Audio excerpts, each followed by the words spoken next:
Welcome to Time to Buy or Sell by Weichert Realtors Sierra Pacific Group. Today we will be discussing the local community and local life in Roseville. Thank you so much for tuning in. Imagine finding a house with this pristine, totally updated kitchen, closing the deal, and then, realizing your morning drive just completely drains your soul. Oh, absolutely. And hidden neighborhood fees are just eating up your budget. So that is exactly the scenario we want to help you avoid today. Our mission for this deep dive is to really explore the true feel of living in Roseville and how that daily pace impacts the current real estate market. Yeah, it really comes down to understanding the mechanics of why people actually stay here. Mm. You often hear Roseville described as a top California destination, Right. but the underlying reason is its infrastructure.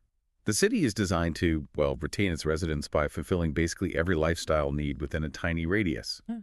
And that fundamentally alters how buyers evaluate properties here. I actually look at it like a suburban Swiss Army knife because people used to throw around the term bedroom community for towns outside Sacramento. Oh, totally. It used to be just a place to sleep. Exactly. But that label just feels completely outdated for Roseville now. I mean, you have 50 miles of paved trails, highly rated schools like Granite Bay High, and activities ranging from Skate Town Ice Arena to Topgolf. Yeah, the amenities are huge for families. They really are. Plus, the retail and food scene is practically its own standalone economic engine.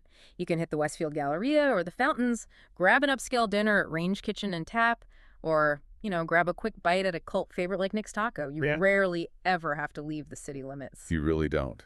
And the psychological effect of that self-contained ecosystem is, well, it's profound for the housing market. How so? Well, when you have major employers and high-end amenities right down the street, buyers stop treating the area as just a secondary option to Sacramento. They view it as the primary destination. All right, making it the main goal. Exactly. And because the city offers so many distinct amenities, it creates these micro markets within the neighborhoods. Each one caters to a totally different buyer profile. Which means your daily lifestyle shifts dramatically depending on, where you actually drop your bags. Yeah. So if you look at the east side, like Johnson Ranch, you get these beautifully established, mature, tree-lined streets. Yeah, very classic feel. Yeah.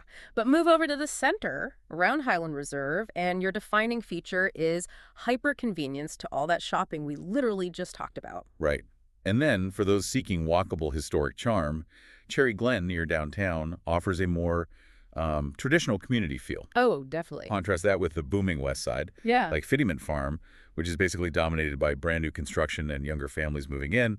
But, that west side expansion brings us to a crucial reality check for anyone looking to move. The morning drive. I mean, commuting is where the illusion of the perfect suburb gets tested. Oh, right. 100%. Because getting into Sacramento generally takes 25 to 35 minutes, or you can take a Capitol Corridor train.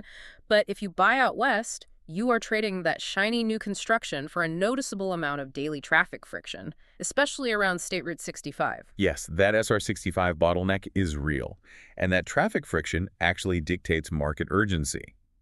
A buyer looking out west has to weigh the appeal of a newly built home against the daily psychological toll of that specific commute. Wow, yeah. It filters out buyers who prioritize a quick drive, so it shifts demand back toward the older central neighborhoods for those specific house hunters. And that dynamic is totally playing out in the broader real estate pulse right now. The extreme frenzy of 2021 is over. Homes are taking about, 19 to 24 days to sell? Yeah, sort of. Pulling in around 4 offers. So it is competitive, but buyers actually have some breathing room now. They do, which really changes the game for sellers. Today's buyers are picky. Condition is basically binary today. A home is either turnkey and ready to go, or, it needs to be priced for heavy updates. Right, because of the extra costs involved. Exactly. Because buyers have that breathing room, they're guarding their liquid cash. The economic mechanism driving this is high interest rates, obviously.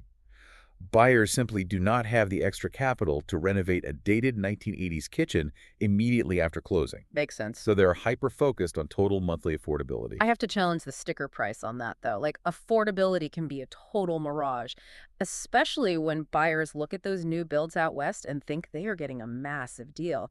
The hidden costs there are steep. Oh, you are absolutely right. The primary culprits there are Mello-Roos and HOA fees. Mello-Roos is it's a special tax assessment used to fund new infrastructure like schools and roads in developing areas. Wait, so it's on top of everything else? Yes, when you add that tax onto monthly HOA dues, it can easily tack hundreds of dollars onto your monthly payment. This directly impacts your debt-to-income ratio. That is huge. It is. A home in Fittyment Farm might look cheaper on paper, but those hidden fees slash your actual purchasing power compared to a similarly priced older home in central Roseville without those assessments. It makes you wonder how we will even evaluate homes in the future because, renting for 6 months might be the ultimate hack to test drive a commute and see what the true cost really is before buying. That is a really smart approach, honestly. Right. And looking at these hyper-specific neighborhood fees raises a wild thought. What if the future of suburban real estate isn't about the physical house at all, but about community subscriptions? Oh, wow. I like that. Yeah, like if you're paying high HOAs and mellow roofs for trails, pools, and new roads, you are essentially subscribing to a lifestyle tier. It makes you wonder if tomorrow's buyers will shop for the membership perks of a zip code before they even look at a floor plan.